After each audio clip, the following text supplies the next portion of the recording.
Here on a steep slope, defensive walls rise in steps up to the watchtower. So if the enemy did make it to the top of the wall, the crucial watchtowers could be fiercely defended.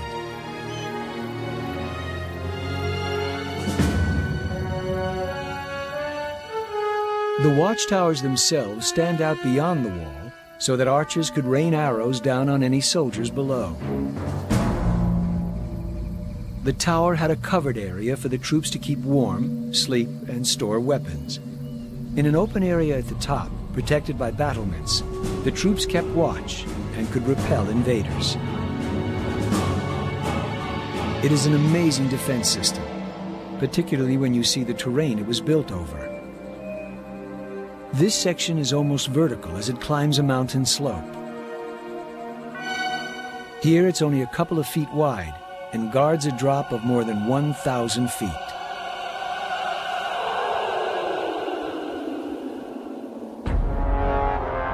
Determined that no barbarian would ever rule China again, the Ming fortified every inch of Chinese territory, lest small bands get through and open the gates to a larger army. The Ming emperors were willing to bear any burden, pay any price, to keep their dynasty in power. And this is where they ruled from, the great forbidden city in Beijing.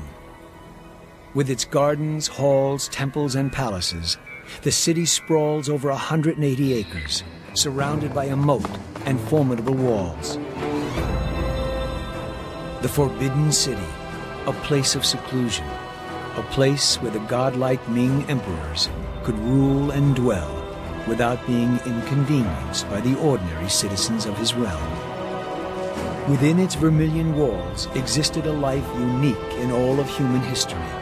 At its center was the emperor, whose days were filled with the complicated rituals required of the ruler of China. If the rituals were carried out, the country would prosper and the Ming dynasty would flourish. Serving the emperor was an army of concubines, and guarding the concubines, an even larger army of eunuchs. One of the last of the Ming, Emperor Wan Li, was a weak monarch who managed to hold on to his throne for 47 years. Wan Li ruled deep within his palace and was never seen by his people or his ministers, and rarely even by his eunuchs.